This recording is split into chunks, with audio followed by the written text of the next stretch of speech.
Every one of the students wants work. The IBA program has pretty much changed my life. Coming here has changed me and made me a better person. Much more independent. Now I'm actually happy to wake up for work. For a lot of them, it's maybe the first thing they have completed, maybe the first certificate they've got. Work and schools are about consequences. We're about outcomes and well-being.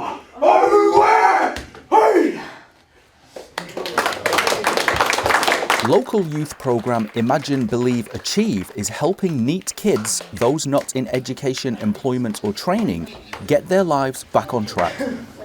Without those programs, unfortunately, a lot of these kids would just fall through the cracks and they'd have no hope of getting into meaningful employment. It's really a program designed around their well-being to re-engage them in the workforce and get them back on their feet, whether it be with further study or education, but really the big goal is back into the workforce. Over 13 weeks, a class of around 20 takes part in a personalised pre-employment training programme. The course also includes a focus on physical fitness and mental well-being. Because a lot of kids think, oh, I want to be a builder, but then what sort of builder do you want to be? Do you want to be a carpenter? Do you want to be doing concrete flooring? Do you want to be doing industrial? Do you want to be residential? So it's given those opportunities to explore and see firsthand. We're running at 90% attendance. We're also running with a 70% success rate in the workforce.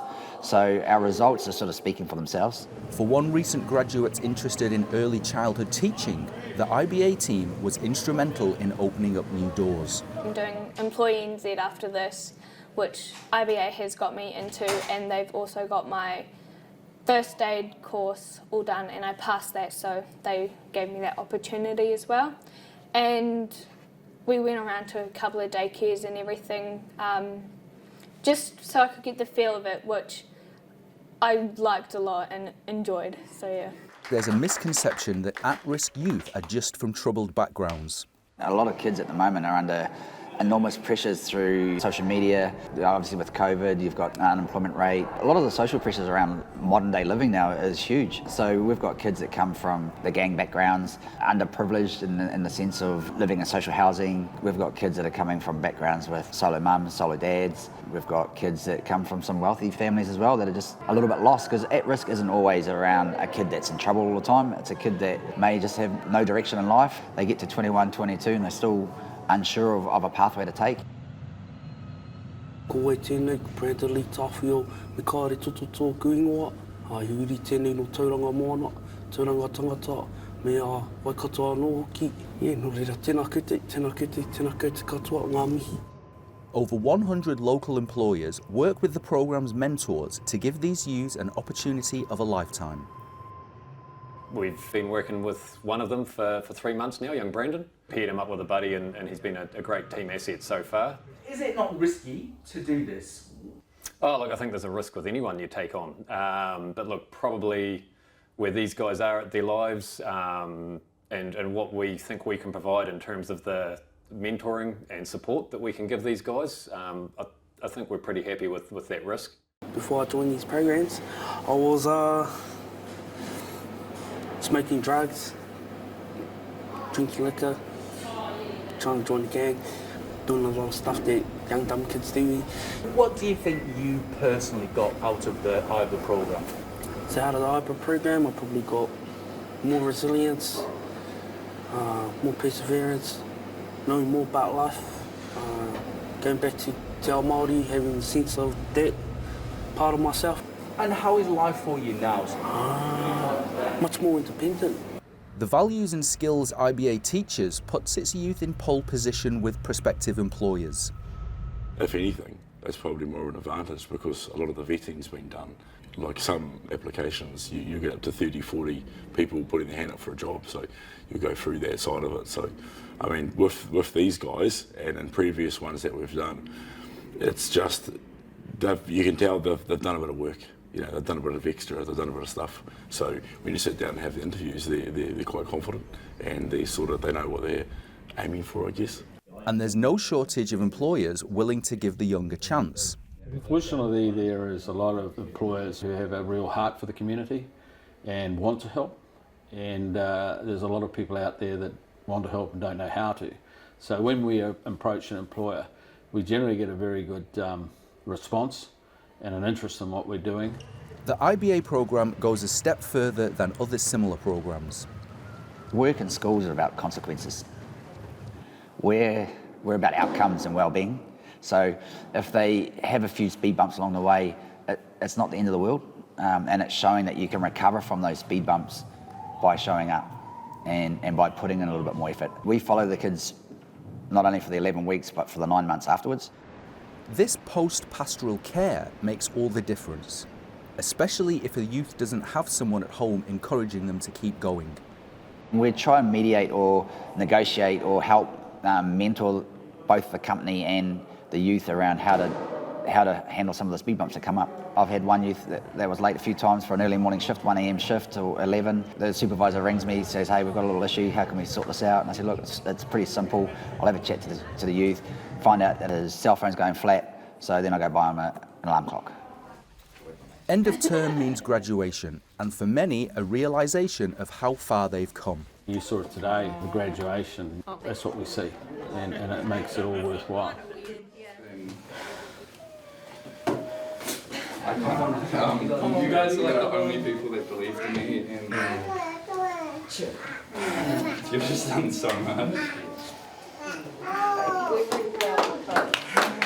I was in a pretty hard space, like really lacking motivation, didn't have much I really wanted to do with myself. So why did you decide to give it a shot? What was the spark in you that sort of went from, I don't want to do this to, oh, actually, let's give it a shot? Just because I haven't really been doing anything, and I haven't had an opportunity really that has allowed me to really better myself properly. And at the time when I found out about this opportunity, I didn't really think there's not much they could do for me really, but in these past few weeks, short weeks that I've been here, they've done so much for me. Like before, a couple of months ago, zero motivation to do anything. Now I'm actually happy to wake up for work. Did you get a job through the program? Yes, so they found a company with me, Zero Fire, and I got on board with them, got in touch with them, and so far things have been going really, really well. Graduates receive a professional CV, cover letter, and even references to help them on their future journey. The IBA program has pretty much changed my life, you know, made me the person to break the chain of my family being the real bad people in society. So I decided to be the one to break the chain and do something good with my life instead of bad things. The program has taught me how to be both myself and come out of my comfort zone, but also taught me how to be well connected with others.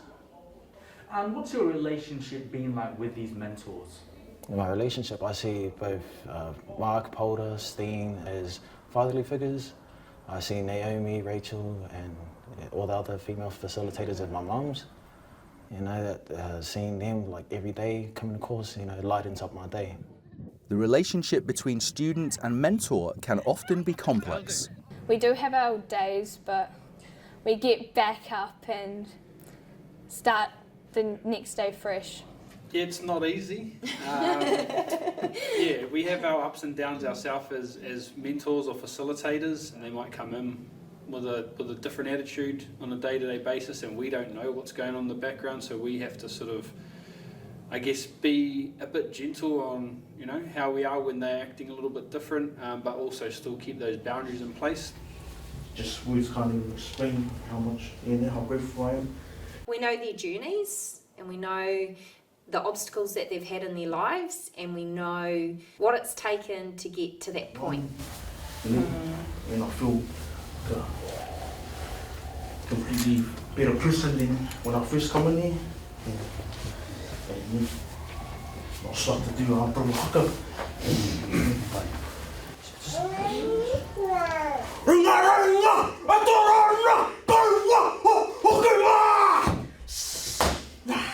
To hear them stand up and speak and do a haka for us was, you know, definitely had tears in my eyes. Just means so much to me that they have, you know, completed this program, and for a lot of them it's probably maybe the first thing they have completed, maybe the first certificate they've got. For me, that was just a really proud moment, just feeling really proud of them. Kind of like a look how far we've come moment for us. Joining the programme begins with a referral, which can come from the police, family, friends, schools or Orangutanariki. Every one of the students wants work. Most of them have got sick of just sitting around and doing nothing at home, and a lot of them have come from that position. Or they've been disenchanted with school and they've left school and they haven't gone back to school, and so they know they've got to do something. Very few of them actually understand what's needed to be a good employee, and so what we try to ascertain is whether they are capable of changing and learning and developing the soft skills that are needed to be not just employable, but employable in a sustainable way. And potential candidates need only one prerequisite to qualify. It's a place that they want to be and they want to have to make a change. Without the youth, what type of future do you have? What does the future hold for you now, do you think? The future holds for me is challenges, and I'm always ready for that challenge thanks to Owen. Gavin Ogden, Local Focus.